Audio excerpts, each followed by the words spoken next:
أعوذ بالله من الشيطان الرجيم بسم الله الرحمن الرحيم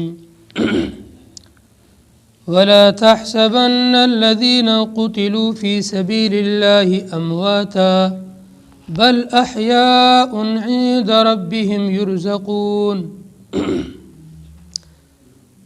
کل کی آیات میں اللہ تبارک و تعالیٰ نے ان منافقین کی ایک بات کا جواب دیا تھا۔ منافق لوگوں نے کہا تھا الذین قالوا لاخوانہم وقعدوا لو اطاعونا ما قتلوا۔ جنگ احد کے موقع پر ایمان والوں نے شہادت قبول کی، بہت سارے مسلمان شہید ہوئے، تو ان کے رشتہ دار جو منافق تھے وہ کہنے لگے اگر یہ لوگ ہماری بات مانتے اور گھروں سے نکل کر میدان جہاد میں نہ جاتے تو یہ مارے نہیں جاتے۔ اللہ پاک نے فرمایا میں تمہارے پاس موت کو بھیجتا ہوں، تم گھروں میں بیٹھے رہو، اور تمہارے پاس موت کو بھیجتا ہوں، پھر تم اس موت کو روک کر دکھا دو۔ تو جہاد میں جانے کی وجہ سے کوئی نہیں مرتا ہے، بلکہ ہر ایک کی موت اللہ نے مقرر کر رکھی ہے، اور اپنے مقررہ وقت پر اسی جگہ پر اور اس انداز میں وہ مرتا ہے۔ آج کی آیات کے اندر اللہ تعالیٰ شہداء کی فضیلت کو، شہداء کے مرتبے کو بیان فرماتے ہیں کہ شہداء کو تم مردہ نہ کہو، یہ مردہ نہیں ہے، بلکہ انہوں نے دنیا کی زندگی سے ایک بہتر اور اچھی زندگی کو پایا ہے۔ شہید اللہ تبارک و تعالیٰ کے یہاں زندہ ہے۔ زندگی دو طرح کی ہوتی ہے، ایک تو زندگی ہے جس کو ہم انسان اپنے شعور سے، احساس سے، حواس خمسہ سے معلوم کرتے ہیں۔ وہی ہم آنکھوں سے دیکھ رہے ہیں ایک آدمی چل رہا ہے، کھا رہا ہے، پی رہا ہے، دوڑ رہا ہے، یہ زندہ ہے۔ یہ ہم اپنی آنکھوں سے اس کو دیکھ رہے ہیں کہ یہ زندہ ہے، اس کو ہم جان سکتے ہیں، اپنی آنکھوں کے ذریعے سے دیکھ سکتے ہیں، اس کو ہم زندہ کہتے ہیں۔ دوسری زندگی جو باطنی زندگی ہوتی ہے، جو روحانی زندگی ہوتی ہے، یہ شہداء کی زندگی ہے۔ اللہ پاک نے وحی کے ذریعے سے ہمیں بتلایا کہ شہید زندہ ہوتا ہے، اس کو مردہ نہ کہو۔ اب اس کی زندگی کیسی ہوتی ہے اس کو حدیث میں یوں سمجھایا ہے کہ اللہ تبارک و تعالی شہید کا جو یہ دنیاوی جسم ہوتا ہے، اس جسم سے روح کو نکال لیتا ہے، اور جنت کے ایک پرندے ہیں سبز رنگ کے، ان پرندوں کے اندر شہید کی روح کو داخل کرتا ہے اور پھر اس کو جنت میں چھوڑ دیتا ہے، اور یہ شہید کی روح جنت کے اندر سیر و تفریح کرتی ہے، جہاں سے چاہتی ہے وہاں کھاتی ہے، اور شاندار جو ہے روشن قندیل ہے ان کے اوپر ان کا بسیرا ہوتا ہے۔ تو یہ ان کی ایک روحانی جو ہے زندگی ہوتی ہے۔ اور دوسری حدیث کے اندر حضرت نبی علیہ الصلوۃ والسلام نے ارشاد فرمایا کہ شہید اللہ تبارک و تعالیٰ کے یہاں برابر بلند مراتب کو حاصل کرتا رہتا ہے۔ جس طریقے سے وہ لڑتے ہوئے، جہاد کرتے ہوئے شہید ہوا ہے، اس عمل کو اللہ تعالیٰ جاری رکھتے ہیں، اور اس کے اوپر برابر اس کو اجر اور ثواب مل رہا ہے، اور اس کے درجات بڑھتے رہتے ہیں۔ اس لیے ایک تو ہے عام زندگی، دنیاوی زندگی، جسے ہم ظاہری زندگی کہتے ہیں، جس میں انسان تصرف کر سکتا ہے، کھا سکتا ہے، پی سکتا ہے، سو سکتا ہے، دوڑ سکتا ہے، جس کو ہم اپنی نگاہوں سے دیکھتے ہیں کہ زندہ آدمی کی نبض چل رہی ہے، اس کے دل کی دھڑکن اور دل کا پمپ جاری ہے، اور وہ حرکت کر رہا ہے، دوڑ پر کھا پی رہا ہے، یہ ظاہری زندگی ہے۔ ایک روحانی زندگی جس کو ہم احساس نہیں کر سکتے ہیں، شعور نہیں کر سکتے ہیں، لیکن اللہ پاک نے اس کو زندہ کہا ہے، اس لیے ہمیں اس کو زندہ سمجھنا ہے، اور شہیدوں کو مردہ نہیں کہنا ہے، بلکہ وہ زندہ ہے، اور دنیاوی زندگی سے بہتر ان کو زندگی ملی ہوئی ہے۔ ولا تحسبن الذین قتلوا فی سبیل اللہ، تم گمان نہ کرو ان لوگوں کے بارے میں جو اللہ کی راہ میں قتل کیے گئے ہیں، امواتن کہ وہ مردے ہیں، بل احیاء بلکہ وہ زندہ ہیں، عند ربہم یرزقون ان کے رب کے یہاں سے انہیں رزق دیا جاتا ہے۔ وہی حدیث بتلائی، اللہ پاک شہید کی روح کو سبز پرندے کے اندر داخل کرتے ہیں اور پھر اس کو جنت کے اندر چھوڑ دیتے ہیں۔ یہ جہاں پر جاتے ہیں سیر کرتے ہیں جنت کے اندر، گھومتے پھرتے ہیں، جنت کے پھلوں سے اور وہاں کی نعمتوں سے لطف اندوز ہوتے ہیں، کھاتے پیتے ہیں، اور وہاں بہترین قندیلوں کے محلات کے اندر یہ بسیرا کرتے ہیں۔ فرحین بما آتاہم اللہ من فضلہ، یہ خوش ہوتے ہیں ان چیزوں سے جو اللہ نے ان کو دیا ہے اپنے فضل، اپنے کرم سے۔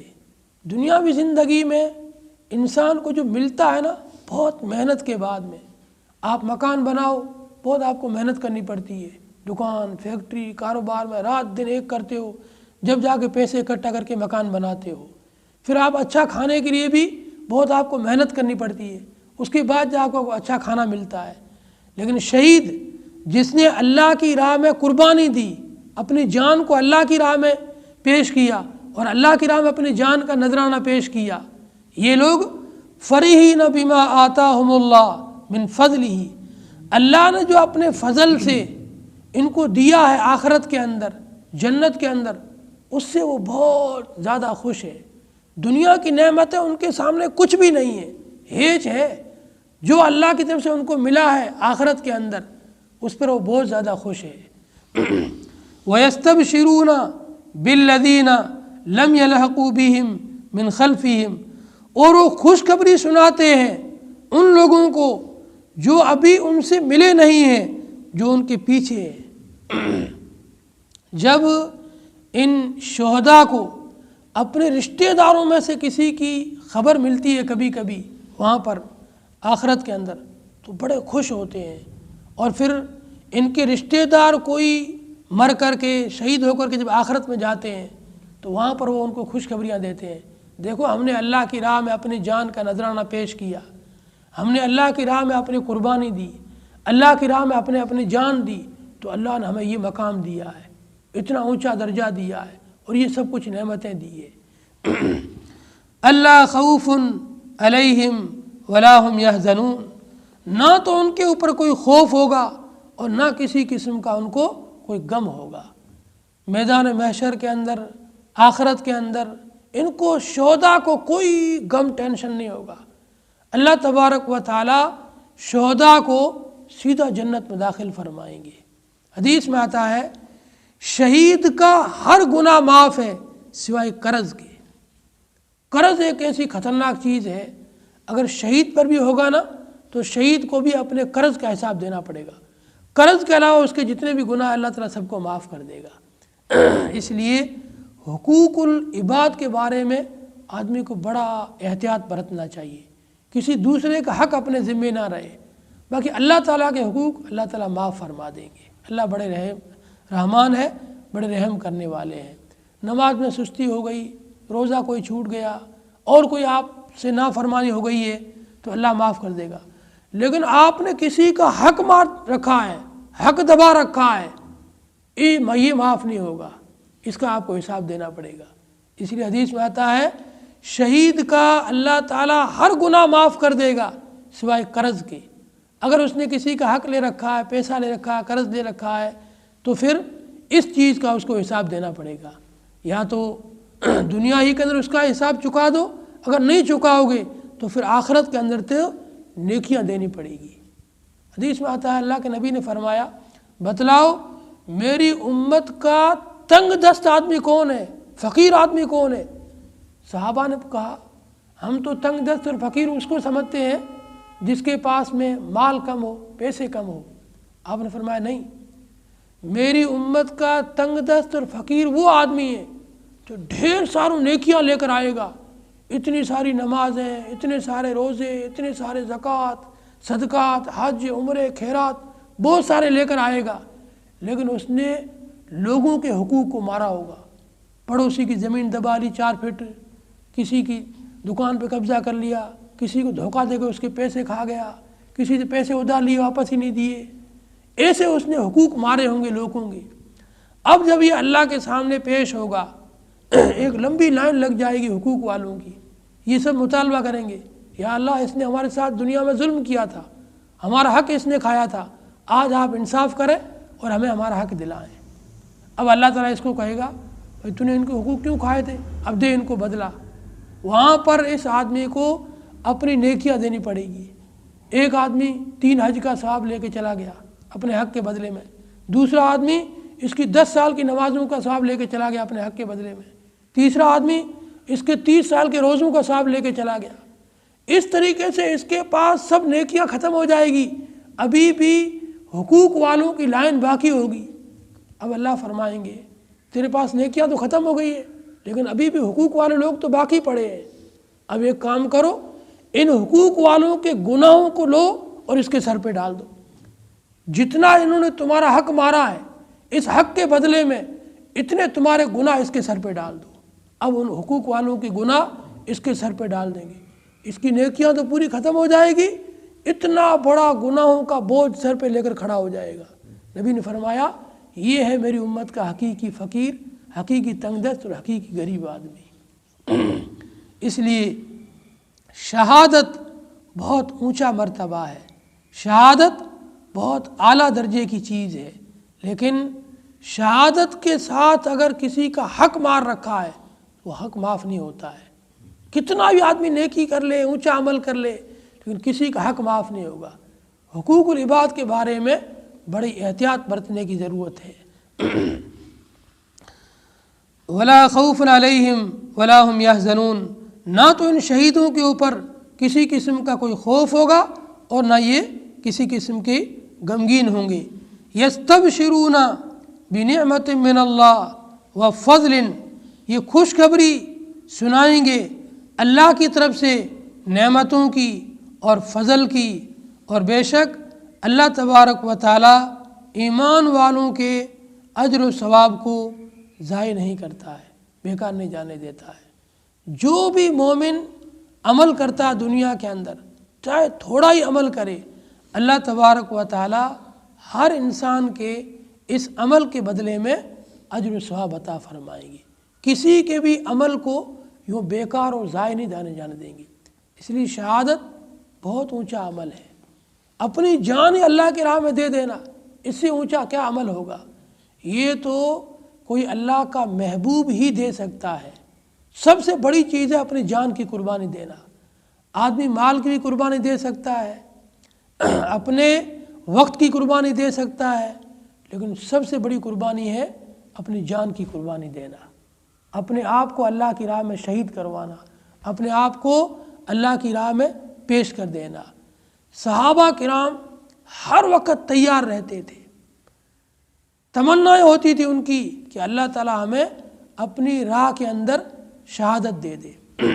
حدیث میں آتا ہے حضرت نبی علیہ السلام، حضرت ابوبکر صدیق اور عمر فاروق تینوں ایک مرتبہ پہاڑی کے اوپر چڑھے، زلزلہ پیدا ہوا اور پہاڑی یوں ہلنے لگی۔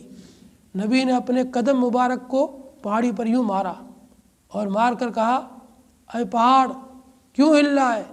تیرے اوپر ایک اللہ کا نبی، ایک صدیق اور ایک شہید کھڑا ہے۔ یعنی نبی نے حضرت عمر کو پہلے سے شہادت کی بشارت دے دی تھی کہ میں تو محمد اللہ کا نبی ہوں، ابو بکر یہ صدیق ہے اور عمر یہ شہید ہے۔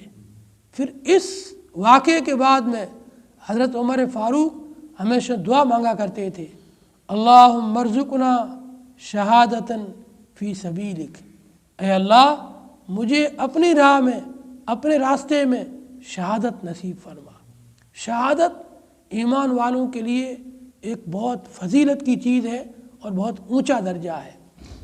حدیث میں آتا ہے من مات ولم یغزو ولم یرمی بہ مات علی شعبۃ من النفاق، جس مسلمان نے اس حالت میں موت قبول کی، جو مسلمان اس حالت میں مر گیا، لم یغزو، نہ تو اس نے جہاد کیا، ولم یرمی بھی، نہ اس نے جہاد کی نیت رکھی، مات علی شعبۃ من النفاق، تو وہ نفاق کے ایک شعبے پر اور نفاق کی حالت پر مرا ہے۔ اس لیے مسلمان کے دل میں جذبہ جہاد زندہ ہونا چاہیے، اس کے دل میں نیت ہونی چاہیے، کبھی بھی اگر موقع آ گیا تو میں اپنی جان کا نذرانہ اللہ کے خاطر، اللہ کے کلمے کے خاطر، اللہ کے دین کے خاطر، اللہ کے نام کے خاطر پیش کر دوں گا۔ جہاد کا جذبہ رکھنا چاہیے ایمان والے کو کہ جہاد اتنا اونچا عمل ہے، اور جہاد کے اندر اپنی جان کو پیش کرنا یہ ایمان والے کی سب سے بڑی تمنا اور سب سے بڑی مراد ہے۔ بھئی اللہ ہمیں اپنی راہ میں قبول کر لے، اس سے بڑی کیا بات ہوگی۔ جب جنگ احد کے موقع پر نبی علیہ الصلوۃ والسلام نے صحابہ سے مشورہ کیا، بتلاؤ بھائی کفار جو ہے نا 1 سال سے تیاری کر رہے ہیں، اور ان کا ارادہ ہے کہ اس بار تو ہم مسلمانوں کو بس ختم ہی کر دیں گے، اسلام کا اور مسلمانوں کا نام مٹا دیں گے۔ ہم نے جو بدر کے میدان میں ان کے 70 بڑے سرداروں کو مارا، 70 لوگوں کو قید کیا، تو وہ بدلہ لینا چاہتے ہیں، اور پوری 1 سال کی ان کی تیاری ہے۔ اب بتاؤ ہمیں ان کا دفاع کیسے کرنا چاہیے؟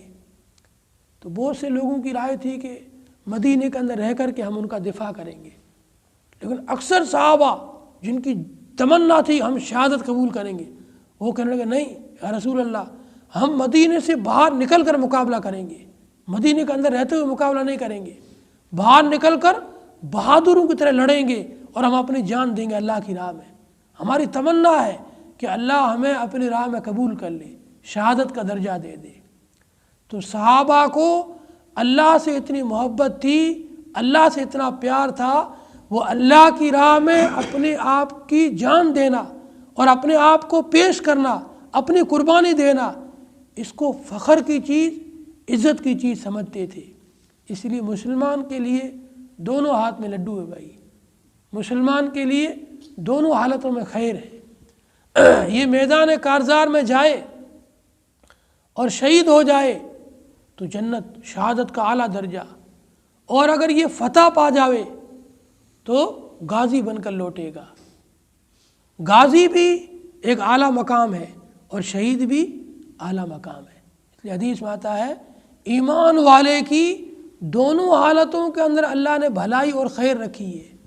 اگر اس کو کوئی نقصان پہنچے اس پر صبر کرے تو بھی جنت ہے، اسے کوئی بھلائی ملے اور اس پر شکر ادا کرے تو بھی جنت ہے۔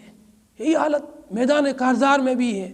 ایمان والا میدان کارزار میں جائے، میدان جہاد میں جائے اور وہاں پر فتح پا جائے تو غازی بن کر لوٹے گا، اور اگر وہاں پر شہید ہو جائے تو شہادت کا اعلیٰ مرتبہ پائے گا۔ اور جو غیر ایمان والے ہیں اگر مر جائیں گے تو وہ جہنم رسید ہو جائیں گے، اور اگر فتح پا جائیں گے تو ان کو تھوڑا سا دنیاوی منافع مل سکتا ہے، اس سے زیادہ ان کے لیے کچھ نہیں ہے۔ اس لیے ایک ایمان والے کو ہر وقت اپنے دل کے اندر جذبہ جہاد کو زندہ رکھنا چاہیے، اور اس دور کے اندر تو خصوصی طور پر ایمان والے مردہ ہو چکے ہیں، دل سے جذبہ جہاد ختم ہو چکا ہے۔ بس دکان جاؤ واپس آؤ، 8 بجے دکان کھولنی ہے، 8 بجے دکان بند کرنی ہے، اس سے زیادہ ان کی کوئی سوچ ہی نہیں ہے۔ ایمان والوں کو جذبہ جہاد زندہ رکھنا چاہیے۔ حالات کیسے بن رہے ہیں، ان حالات کو دیکھتے ہوئے ہر مسلمان کو، ہر مومن کو جذبہ جہاد کو اپنے اندر پیدا کرے، جذبہ جہاد کو زندہ کرے، صحابہ کی سیرت کو پڑھے اور جہاد کی احادیث کو پڑھے کہ اللہ نے اور رسول نے جہاد پر کتنے فضائل بتلائے ہیں، اور جہاد کی نیت نہ رکھنے والے کو منافق بتلایا ہے کہ جو جہاد نہ کرے اور جہاد کی نیت بھی نہ رکھے اور مر جائے تو نفاق کے ایک شعبے پر مرا ہے۔ اس لیے ان حالات کو دیکھتے ہوئے ہر مومن کو جذبہ جہاد کو زندہ رکھنا چاہیے، اور مجاہدین جو اللہ کی راہ میں شہید ہو رہے ہیں یہ زندہ ہے۔ کیسے زندہ ہے؟ بس اللہ نے ہمیں وحی کے ذریعے سے بتلایا ہے کہ یہ زندہ ہے، تو ہمیں عقیدہ رکھنا ہے کہ یہ زندہ ہے۔ اب ان کی زندگی کیسی ہوگی اس کی حقیقت اللہ ہی جانتا ہے، واللہ عالم بالصواب۔ اللہ تعالیٰ بہترین جانتا ہے کہ ان کی زندگی کیسی ہوگی۔ اگلی آیات کے اندر بھی ایک اور غزوہ حمراء الاسد، یہ میدان احد کے بعد میں فوراً ایک اور غزوہ ہوا، اس کا ذکر ہے، اس کا تذکرہ انشاءاللہ کل کریں گے۔ اللہ تعالیٰ سے دعا ہے کہ اللہ تعالیٰ ہمیں قرآن پاک کی صحیح سمجھ عمل کی توفیق عطا فرمائے۔ اللہم صلی علی محمد عبدک ورسولک، صلی علی المؤمنین والمؤمنات والمسلمین والمسلمات، ربنا آتنا فی الدنیا حسنہ وفی الآخرۃ حسنہ وقنا عذاب النار، یا حی یا قیوم برحمتک نستغیث۔ یا اللہ ہم سب کو ہر قسم کی خیر نصیب فرما، بھلائی نصیب فرما، ہر قسم کے فتنے سے، فساد سے، نفاق سے، کفر سے، شرک سے ہماری اور ہماری نسلوں کی حفاظت فرما۔ یا اللہ ہمیں اپنی اور اپنی اولاد کے بارے میں ایمان کی فکر کرنے کی توفیق عطا فرما۔ انبیاء کرام اپنے اولاد کے بارے میں اپنی اولاد کی ایمان کے بارے میں کتنے متفکر تھے، کتنے فکر مند تھے۔ حضرت ابراہیم علیہ السلام نے، حضرت یعقوب علیہ السلام نے اپنے آخری وقت میں اپنی اولاد کو وصیت کی کہ ہمارے بعد میں نبیوں کے طریقے پر ایمان پر باقی رہنا۔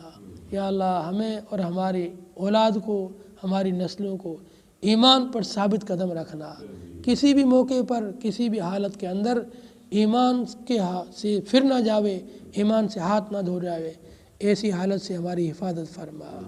یا اللہ ہم سب کو ایمان کا نور نصیب فرما، ایمان کی چاشنی نصیب فرما، ایمان کی حلاوت نصیب فرما، جذبہ جہاد نصیب فرما، جذبہ جہاد کو زندہ رکھنے کی توفیق عطا فرما، اور اگر موقع آئے اپنی جانوں کو تیری راہ میں پیش کرنے کی توفیق عطا فرما۔ صلی اللہ تعالیٰ علی خیر خلقہ محمد وآلہ واصحابہ اجمعین برحمتک یا ارحم الراحمین۔